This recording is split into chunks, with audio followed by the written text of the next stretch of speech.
which leads into Sony rebooting the franchise once again. Once again.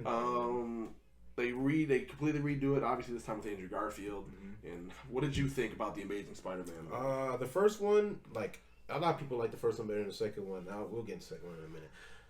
Because I talked to you the entire time I was watching it, and I remember not enjoying either movie. I remember not enjoying them. I remember being only 10 years old, probably. Well, I'm pretty sure when the first one came out, or maybe in 11.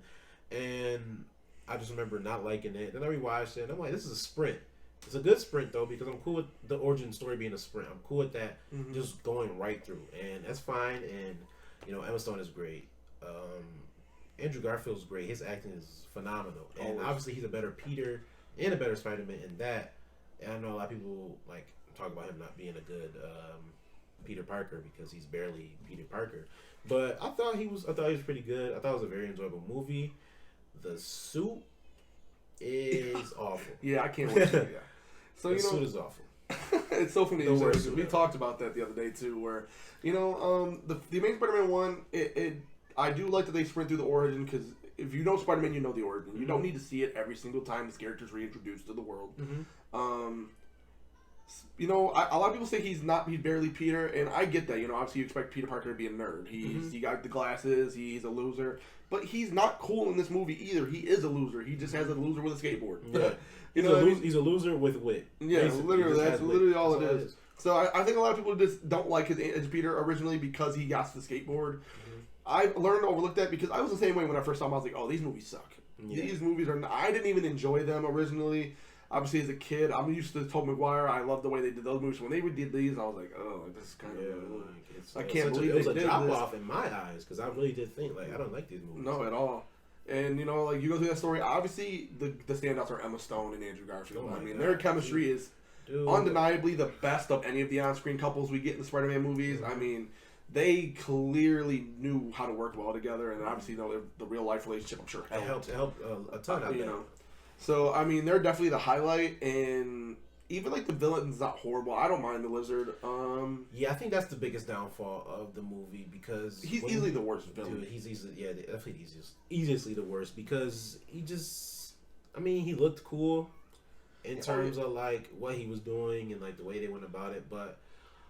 The Lizard could be a perfect side villain along with another villain from the Sinister Six. That would have been... And that's all he should be. He's not important enough to me to be a main villain. The motivations aren't there realistically. Yeah, it's just not strong. He was trying to cure himself, and I respect that. You wanted your arm back, cool. But by the end of the movie, it's just, he wants to turn everybody into a lizard. Why? Yeah, why? Why do you want to turn everybody into a lizard? He was a human evolution. That's just not, to me, a good reason to want to turn people into lizards. No, that's not strong enough. And that's no down talk on Rhys Ifans. He does the best he can with what he's given, which is a theme with these Amazing Spider-Man movies, is these actors are easily trying their hardest to make what they're given work. It's just hard, and the Amazing Spider-Man 1, easily the worst part of the movie is the suit. It's the most disgusting suit put in live action ever. Fucking burn marks on it. Yeah, you got the gold eyes. I don't like the gold eyes. I don't like how... Like smoking cigarettes. Yeah, yellow. What's wrong? They got yellow eyes. I don't like the way that the red cuts into the blue. It's everything about it is so bad. And, they try to make it look cool with the swinging shot, and he lands on the window. Nothing about it. I didn't like anything about it. He's staring at a pool of a toilet or something. It's so bad. So but there are some really cool scenes in there too, though. They do some well. I love the fight with the lizard in the school is awesome. Yeah, you get Stan Lee. Every fight with the lizard, I think, was actually pretty good. Yeah, and in the school one, obviously, that one really stands out for me. I love the Stan Lee scene. Stan Lee's got the headphones on; he can't hear a thing. Janitor, they're literally and they're fighting in the library, and he can't tell us anything going on behind him. I love how and the thing that I really like about Andrew Garfield is he feels the most like a spider. Yeah, in the sense of a Spider-Man, where the scene where he crawls around the lizard to web him up. It's literally like watching a spider web up its prey. Yeah, he was so slick. The way he made him so slick, quick, elusive, whatever words you want to use for him. He was literally he felt like the total opposite of Tobey, where Tobey was all power. Yeah, Tobey was like a powerhouse with the Spider-Man stuff, as to where you felt a lot more agile, a lot more elusive as the Spider-Man and Andrew Garfield. And that was also like really evident. Like at the end, like I love the scene where Gwen's dad finds out he's Spider-Man. Yep. He sees him without the mask, and he gets shot, unfortunately, in the leg. And all the crane operators, because he had saved his son earlier, swing the cranes into the streets. Yeah. And he's able to swing all the way to Oscorp. Such a cool scene. It just shows Spider-Man is important to the people in New York, which is always cool to see the interaction. And then, of course, at the very end, you get the scene, even though the suit is disgusting, you get the scene of him swinging off. Yeah. And it freezes on him. Like I said, if he had a different suit on, it would be one of the better pictures ever. It just sucks that the suit held that first movie back for me 100%. Yeah, definitely not a bad movie at all. It was enjoyable. It's fun. I put it as good in parts. It's good in parts. No, yeah. It could have been better, obviously, with the suit, with a better villain, stuff like that. But the Officer Stacy's death is definitely a heartbreaker, because as soon as he's all right with the idea of Spider-Man helping, because he's one of the biggest haters. Oh yeah, he can't stand Spider-Man. He just does not. He can't stand them. And then his dying words were, "Leave Gwen out of it. Yeah, no, leave her alone. Leave her alone. That's the only thing I ask of you." I kind of don't like that they did that at the end too. I get that Spider-Man is in love with Gwen, but for him to go into the classroom and be like, "Oh, I guess some promises are meant to be broken," that's kind of fucked up. Yeah, like, oh, that, hey, like, hey, your dad told you something, but I mean, I'm good. I mean, if you with it, I'm with it. I mean, like, I'm not. I'm not your dad. Right, exactly. And so to end on that, and then go into Spider-Man 2, to the Amazing Spider-Man 2, which is my personal favorite Spider-Man film. I understand why, dude. I had it a lot higher than I expected to, because, like, dude, everything that you said it is.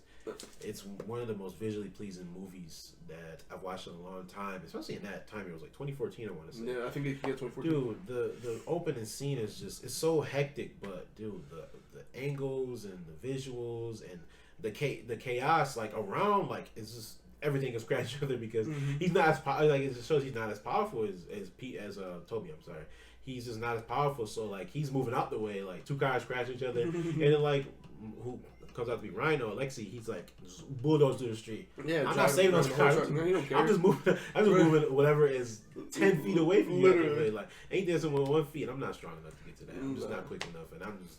He's doing what he can, but doing what I can, not what I'm capable of. The Amazing Spider-Man 2, man. Obviously, said when I first watched it, it's probably my most watched Spider-Man movie ever at this point. What it does well is such a Spider-Man, for Spider-Man fans, it's so pleasing. It is. That opening scene of him swinging through the city, I feel like we never get enough of. Dude, and in Spider-Man media, like, even like to go back to the games, like, there was honestly, like, I can get on that game sometimes and just swing around and have fun. It's not like a video game. Yeah. Like I said, it feels like just the idea of being able to swing around freely. You're the superpowered fucking hero, and it's so cool to me to see that. And that opening scene of him swinging around in the city and all that, seeing that freedom that he gets as Spider-Man, is so cool. He's just so comfortable. It's like it was like he evolved. Like it made sense. There, right? I can do whatever I want. And even another thing was that, like, you could tell that, like, they don't do it a lot in Toby's, but man, he's like, the kids love him, and Jorge has a relationship with him, and it comes all the way to the end. And I like that a lot. I really do, because you need to see that. You need to see the kids actually, like, okay, it's not just about the police, the firefighters, the regular civilians, the kids. Everybody likes Spider-Man. And I've always liked that interaction, which I feel like is like a downfall when we get to Tom Holland's thing, where we never ever see that ever. Yeah. There's no interaction. Very rarely, a little bit in Homecoming. Like I said, we'll talk about it more when we get over there. But the Amazing Spider-Man 2, I will say, it upgrades over a lot of the stuff in the Amazing Spider-Man 1. Like I said, visually is one of the better looking Spider-Man movies. Andrew Garfield's suit in that movie is regarded to me as probably the best suit of Spider-Man movies. It's very close with like Tom Holland's Homecoming suit. That's another one of my favorites. And that suit upgrade is by far the best of any of these suit upgrades that we get between any of the movies. And like I said, really, like, my biggest downfall to the Amazing Spider-Man 2 is the same thing that suffered with Spider-Man 3. Is the shoehorning into the villains. It's too much for one movie to cover. Yeah, and like you said, you were scared of Green Goblin. Like, to even, like, it's not just brush past anything, but like his transformation scene was brutal. No, yeah, really brutal, and it made me hyped to like actually see like this Harry turned into the Green Goblin, to the Hobgoblin. They call him the Green Goblin for a reason, because he's the first iteration. Like they tried to get it to work and it doesn't work, and he needs Spider-Man's blood, and he's like, yo, I needed your blood to survive, basically. Like, this is what I need. And when he gets to the suit, and he's like healing, he's like, his body's cracking around and all that. No, that scene was so good. And it's cool to see, too, because, like, that was a lot of people's biggest complaint with Norman Osborn, or not Norman Osborn, Willem Dafoe's iteration of the Green Goblin, is that it's just a guy in a suit. Yeah. You know, as to where, you know what I'm saying, like, he was just in the green armor, as to where this one, they make him a goblin, basically. Yeah. I mean, he fully transforms into something that's not human. Yeah. Or at least part not human. Yeah. And, like I said, it's not even a trash talk on Dane DeHaan. I mean, like I said, it was one of those things where he does his best with what's given. But there was too much going on. I really, we'll talk later, Electro is my favorite Spider-Man villain. Understandably so. He is, to me, one of the best Spider-Man villains. And I really didn't like how he was handled in The Amazing Spider-Man 2. Mm-hmm. Jamie Foxx doesn't do a bad job. It's just, I don't care for the big blue ball of energy. That's not how I look at Electro. Yeah. That's just not my thing, personally.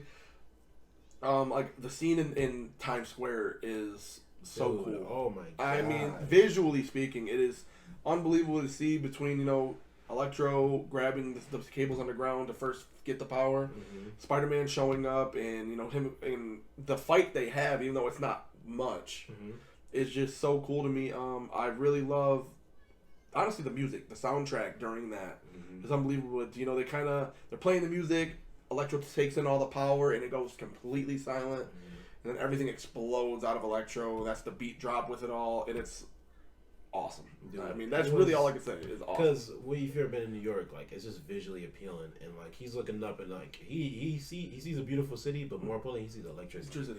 He sees power, and he is ready, and he is ready to steal all of that and get all of that and use all of it for he doesn't know yet. At that point, he's just fresh out of the tank that he falls into, which is definitely one of the better transformation scenes. Unfortunately, he does end up being blue. And it is disappointing the way he looks, but I think it's more disappointing the way he goes out. Like, it was such a battle. Like, oh my God, he's messing up my webs. I can't defeat this guy. Like, it's something I've never even thought of. And that's something where, like, oh my God, that's what I hate about it to too. the side. And that's exactly what I'm saying. That's really why I say is for him to be my favorite villain. The way he's mishandled just sucks. Yeah. Everything that should make Electro a hard villain to beat is completely erased, pretty much. You know, he gets beaten by a water hose, which makes sense. Water and electricity, but doesn't really make sense. Electricity makes water hurt. Should it really have been that like his only thing? Just web him up, spread him out, and a whole bunch of water. Yeah, so you know, like it just the way he's handled really just sucks to me. Like, and then like I said, you kind of just go into the thing where you know Harry's sick, and he needs the blood, and then you know, and it's cool. Like I do like the side stuff where Peter's dad basically found out that Norman was going to use the research for bad. And that's why he makes the spider stuff only affect his bloodline. Yeah. That's cool to me, but then it also kind of just feels like, so you're saying that only Peter Parker basically only becomes Spider-Man because of his dad. Yeah. Which is weird to me.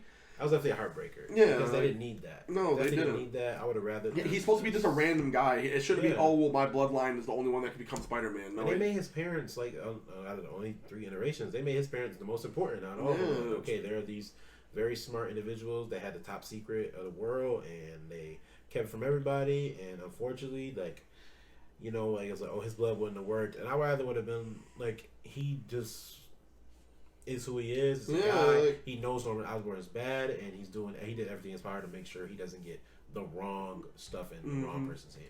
And like I said, that really just, like, it was another downfall to me where, like I said, I just don't like that. Peter is supposed to just be a normal guy, and he just gets unlucky enough to be bitten by a spider. It should have been, oh, you were just lucky enough that your dad put your blood into spiders and let it work. That's just dumb. Like I said, for being my favorite Spider-Man movie, I do have a lot of criticisms about it. I just enjoy the good parts too much to move it down on my rankings. Because as you even head into the end of the movie, a lot happens really fast. The worst death scene ever. In terms of gruesomeness, dude. Before we even get into that, I mean, I love how Andrew Garfield's Peter kind of like decides, hey, listen, I'm going to leave New York. He does everything he can to get Gwen back after realizing he makes the mistake of leaving Gwen. And like I said, their chemistry once again is just easily sticks out every single time they're on screen together. I love you on the bridge. Oh my god, on the Brooklyn Bridge. And like I love like you said when they're up there and all the power goes out, and then you see Peter swinging and Electro's face shows up on the skyscraper, and he's like, "Come find me." And all that. I mean, like I said, like I said, Electro does have his moments. Like I said, his look and just like some of the other stuff is really just what hurts it for me. Yeah. But like I said, I like that Gwen helps him. Like, oh, like you need to do this to make your web shooters work. But like the fact that it's figured out in 5 minutes, as to where makes me feel like they definitely just want to brush Electro aside. And I'm pretty sure he actually dies by getting electrocuted. That's literally with the water. Yeah. Well, no, they overload him. Yeah, they overload. Like he's a battery, which is literally, it's cool and. It's a good idea, but the fact that they're just like, oh, casually talking, and it's a good emotion. That scene, they're going back and forth, and you see their chemistry, and it's like, oh, got it. Yeah, I know how to beat him now. Thank you. Yeah, and that's literally all it is. Where it's just like it just sucks. Where it's like a villain like that. If that's your main villain, how you beat him, you're able to fix your webs that quickly. Yeah, there's no testing. His suit, like. Like even like in the games when you fight like Electro in the games, it's like, oh, my suit's made of a certain type of rubber now. It's not just spandex; it's a rubber suit now, so that I don't get electrocuted. Yeah. All that stuff gets completely skipped over, and so when they finally get into the final fight with Electro, which is another one of those scenes, just like in Times Square, where they handle it really well. I love the soundtracks make movies. Yes, they do, and they help scenes. I love the dubstep version of the Itsy Bitsy Spider. He's shooting electric things that Spider-Man keeps missing, but you're hearing the Itsy Bitsy Spider get played out every single time he hits a turbine. And, like, the way he's defeated, unfortunately, is kind of lame. Like I said, I get it. If Electro gets too much power, he'll just drain out. But there should have been a little bit more to it, because it felt like they were just rushing, like I said, how you said, to brush Electro aside so we could have Green Goblin come in the last 20 minutes and destroy Spider-Man. Yeah. Nothing really good came out of the Green Goblin stuff besides the transformation scene. Everything else is just kind of filtered, but like Andrew Garfield, like I got a better appreciation for him. Like after Tick Tick Boom, one of my favorite movies, he's so emotional, such an emotional guy, and he loves everybody he works with. And I think that's why his chemistry is so good. Oh yeah, with everybody. He just seems like such a genuine guy. Yeah, he really does. And like like I said, to end the movie out, like I said, the death scene is tough to watch. He had no chance to save her. No, at all. He was so far from her, it was insane. Like the webs were never gonna stop her. Like and for people that know Spider-Man comics, the Gwen Stacy death is, it's pretty much shot for shot. The Green Goblin does drop her. It's literally exactly how it happens in the comics, which is cool to see. And it is one of the most devastating deaths of a character in a Spider-Man comic ever. He's losing the love of his life. And he blames himself. Once again, I couldn't save her. And the way that they shoot it, I love how he shoots the web out, and it's like a hand, and it grabs her chest, but obviously just can't slow her momentum down. And like how you said too, Andrew's acting for her death was phenomenal. He's like standing at her grave, and like he's not nothing is being said. It's just a shot. Yeah, but and it goes from summer to winter. It's the body. It's the body language. It's just the emotions on his face, and like that's like a favorite part where I tell people why I love the Amazing Spider-Man so much is Andrew's body acting and the way that you could tell what he's feeling, even though he has a mask on. Yeah, no other Spider-Man does that at all. Tobey Maguire, you really can never tell. Tom Holland has the eyes that move, so it helps it a little bit more. But like Andrew just always knew how to act. Where I always knew if he was mad, if he was sad, if he was like shocked, if he couldn't believe this. You always knew what he was feeling, even though you couldn't see it. He did his job, man. No, he does. He acted his ass off. Yeah, so it definitely was not his fault. Those Spider-Man movies flopped.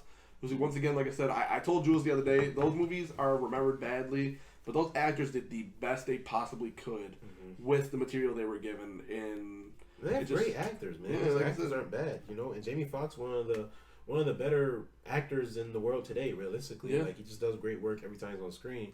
And Emma Stone, like she does an amazing job. You got Sally Field, Aunt May, one of the more forgetful Aunt May. She just they don't give her much. They just don't give her much. She's one of the better. That's one of their bigger names they've ever gotten up to that point. I would say she's probably the biggest actress to play an Aunt May. And like I said, it does suck that they kind of just don't use her, but like I said, that's kind of just what happens with the Amazing Spider-Man. A lot of those important characters don't get used enough, and it's kind of just a thing where they get left behind, and that just hurts. Yeah, definitely one of those things where you just run out of time, I guess. And Yeah. that is funny because the movie that got a third Spider-Man, we wanted to see the Amazing Spider-Man 3 after how it ended, and we don't get it. And unfortunately, I get why the movie flopped, and I get like people being so hard on the bad stuff because the bad stuff was really bad. The good stuff was great. Yeah. And I don't understand how the great stuff doesn't elevate it to a Spider-Man 3. So, Right. Unfortunately, that was the end of Andrew Garfield's run for the moment.